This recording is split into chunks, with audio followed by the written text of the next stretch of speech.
हरिवंश महाराज जी, गुरुदेव, जैसे समय बीत रहा है, समाज में अशांति, गृह युद्ध जैसी स्थिति बनती जा रही है। देश विदेश में बढ़ते तनाव और अपराध को देखते हुए क्या एक ग्रस्त साधक को अपने परिवार की आत्मरक्षा के लिए प्रयास करना चाहिए? क्या उन्हें अपने बच्चों को आत्मरक्षा की शिक्षा देनी चाहिए? क्या साधक को इस ओर क्या आत्मरक्षा भगवान के बिना आप कर सकते हैं? एक विचार करो, हमारा दिल ही फेल हो जाए एक सेकंड में को किसी कार्यवशात, तो हमारी सच्ची आत्मरक्षा भगवान से होगी। तो हमें चाहिए कि बच्चों को भी भगवान नाम जपना सिखाना चाहिए, भगवान की पूजा सिखानी चाहिए, गंदे आचरणों से बचना सिखाना चाहिए, संत और भगवंत की श्रद्धा उत्पन्न करनी चाहिए। अगर ऐसा हुआ तो आत्मरक्षा करने वाले बन जाएंगे, क्योंकि मुझे भगवान के सिवा और कोई आत्मरक्षा करने वाला नहीं। तो हमें लगता है कि आत्मरक्षा करने वाले भगवान ही नहीं जो हमारी रक्षा कर सके, हमें ऐसा दिखाई देता है। आपको अगर कोई पॉइंट दिखाई देते हो तो बताओ। हमें तो सब पॉइंट रद्द नजर आते हैं, एक ही पॉइंट नजर आता है कि वो बचाना चाहे तो कहीं से भी बचा सकता है, और वो ना बचाना चाहे तो तुम कहीं भी मर सकते हो, कहीं भी फंस सकते हो, कहीं भी आपकी दुर्गति हो सकती है। भगवान भगवान सिर्फ भगवान बचा सकते हैं। राधे राधे महाराज जी, बार बार मन सांसारिक जीवन से विरक्त होने की तरफ दौड़ रहा है, बट पारिवारिक मोह के कारण छोड़ भी नहीं पा रहा। और नहीं, संसार से विरक्त होकर जाओगे कहाँ में, ये बता दो कहाँ जाओगे? हम विरक्त हुए तो तुम्हारे बीच में तो आए। भागना कहीं नहीं है, अपने कर्मों का सुधार कर लेना है, कहीं भाग के नहीं जाना।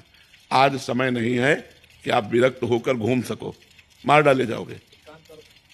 कहाँ एकांत, हमें जगह बता दो। एकांत कहाँ है? कहाँ कंदमूल फल है? एक बेर भी लेना है तो पैसा है, कहाँ पानी है? नदियों का पी नहीं सकते, कुआं रह नहीं गया, हैंड पैप सूख गए, पानी कहाँ पियोगे? तो कर्म करना पड़ेगा सबको। भगवान आए तब कर्म किए, तो हम लोग तो मनुष्य हैं, तो हमें चाहिए गंदे आचरणों से वैराग्य हो। हम गंदा काम नहीं करेंगे, ईमानदारी से अपने कर्तव्य कर्म को करें और भगवान का नाम जप करें। ये बहुत बड़ी बात है। आज भागने का समय नहीं रहेगा, अपनी मेहनत करके नमक रोटी खाओ और दूसरों को 2 रोटी दे सको, ये बढ़िया बात है। कर्म के साथ धर्म से ही कर्म करना चाहिए, कर्म से धर्म के मार्ग में नहीं चलना चाहिए, धर्म से ही कर्म करना चाहिए। तुम्हारा जो धर्म है, तुम्हारा जो कर्तव्य कर्म है, वो धर्म से युक्त होना चाहिए। आज हम कर्म तो करते हैं लेकिन धर्म का त्याग करके, इसीलिए पतित हो जाते हैं। अगर धर्म में कर्म करें तो हमारा कभी पतन हो ही नहीं। गुरु जी, कर्म करते करते धर्म से पीछे हट जाते हैं। वही तो बात है। जैसे काम करते हैं, काम करते करते झूठ बोलते हैं। हाँ बिल्कुल बिल्कुल, घूस ले लिया, बेईमानी कर दी, निर्दोष को दंड दे दिया, दोषी को छोड़ दिया, ये सब अधर्म है। अगर हम धर्म पूर्वक कर्म करें तो हमारा कर्म ही पूजा है। हाँ, वैसे हमें लगता है ईमानदारी से क्यों धंधा नहीं चल सकता?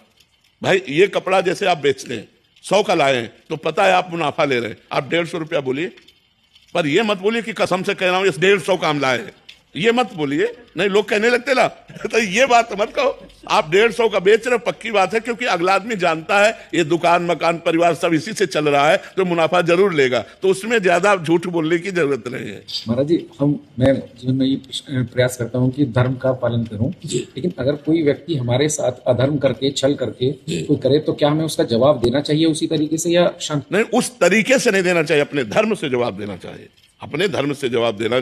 जैसे आप छल कर रहे हो हमारे साथ, हमें पता है, तो हम आपसे बोलेंगे कि देखो आप हमारे मित्र हो, लेकिन आप हमारे साथ ये छल कर रहे हो, या आप प्रमाणित करो ये छल नहीं, और आप छल कर रहे हो, मैं तुम्हें क्षमा करता हूं, लेकिन भगवान तुम्हें क्षमा नहीं करेंगे। जाओ, मैं तुम्हें क्षमा करता हूं, हमारा धर्म है क्षमा करना, मैं क्षमा करता हूं, लेकिन मैं तुम्हें बता दे रहा हूं कि ये जो कर्म तुम कर रहे हो ये छल युक्त है, इसका फल अधर्म है, और अधर्म का फल दंड है। तो हमें कोई इसमें दिक्कत की बात नहीं है। सत्य से चलना थोड़ा कठिन है, पर चला जा सकता है। परंतु महाराज जी, आजकल देखा जाता है कि समाज में जो अधर्म के काम कर रहे हैं वो ही ज्यादा सुखी दिखते हैं। कब तक हमें इसका उत्तर दो? क्या आपको पता है अधर्म करने वाला 4 दिन हाइलोजन की तरह चमकता फिर फ्यूज हो जाता है, और धर्म से चलने वाला दीपक की तरह जलता है, लेकिन कुल परंपरा तक जलता रहता है। तो हाइलोजन की तरह जलना पसंद करोगे या दीपक की तरह? लेकिन ज्यादातर तो लोग आजकल हेलोजन की तरह ही जलना पसंद। तो फिर जल जाते हैं ना। वो जीवन अच्छा कि अपनी साइकिल से चल के जी ले, वो अच्छा। पर बाबा जी, धर्म कर्म से जब चलते हैं तो फिर बीवी नहीं जीने देती? ऐसा नहीं है, ऐसा नहीं है, उसको समझाया।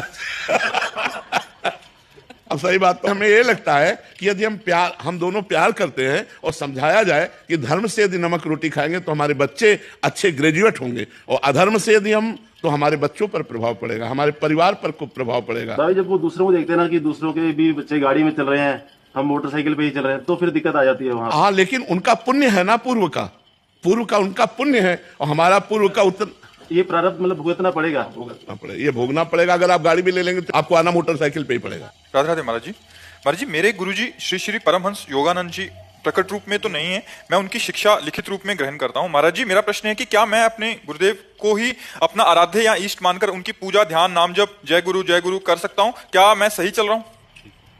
ऐसा करना चाहिए। गुरु साक्षात पर ब्रह्म तस्मै श्री गुरुवे नमः। गुरु में पर ब्रह्म बुद्धि, इष्टाकार बुद्धि हो जाए और गुरु की आज्ञा का पालन करे और गुरु में ही चिंतन रखे। ध्यान मूलम गुरु मूर्ति, पूजा मूलम गुरु पदम, मंत्र मूलम गुरु वाक्यम, मोक्ष मूलम गुरु कृपा, उसी से हो जाएगा। कोई अलग से साधना की जरूरत नहीं। श्री हरिवंश महाराज जी। महाराज जी, यदि ईश्वर ने सृष्टि की रचना किसी इच्छा या कामना से की तो क्या ये मानना उचित होगा कि ईश्वर भी इच्छा के अधीन है महाराज जी, या मनुष्य अपनी इच्छाओं का प्रत्याग? फिर ईश्वर की इच्छा से तो सृष्टि हुई, लेकिन ईश्वर की इच्छा इस समय आपके अंदर नहीं, इस समय आपकी इच्छा है। अगर अपनी इच्छा को ईश्वर की इच्छा में मिला दे तो आप महापुरुष हो गए। आप अपनी इच्छा को मिटा दें तो वही तो नहीं हो पा रहा है। हम अपनी इच्छा को ईश्वर की इच्छा में नहीं मिला पा रहे हैं, हम अपनी इच्छाएं अलग से रख लिए। और 3 गुणों की माया की रचना है, जिसमें एक राक्षसी प्रवृत्ति है तमोगुण, एक घोर प्रवृत्ति अशांत प्रवृत्ति है रजोगुण, और एक शांत प्रवृत्ति है सतोगुण। इन्हीं में विचरण करता रहता है पूरा संसार। कोई त्रिगुणातीत होकर अपनी इच्छाओं को भगवान में समर्पित करके, जाहि न चाही कबहु कछु, तुम सन सहज स्नेह बसहु निरंतर तासुर सो राउर निजगे। जिसने इच्छाओं को मिटा दिया वो भगवान को प्राप्त हो गया, फिर भगवत स्वरूप हो गया। भगवान की इच्छा से ही जगत रचा है, लेकिन इसमें जो जगत में इच्छाएं हम कर रहे हैं वही हमारे बंधन का कारण है। इच्छा रहित तो हो जाना ही बंधन मुक्त हो जाना है, इच्छाएं ही बंधन है। देखो, इसमें भगवान इच्छा कर रहे हैं कि आप कर रहे हो, आप इच्छा कर रहे हो। आप इच्छा छोड़ दो, इच्छा रहित हो जाओ तो आप देखोगे भगवत स्वरूप आनंद आपके अंदर आ गया। इच्छाएं मिटाने के लिए तो साधना की जाती है।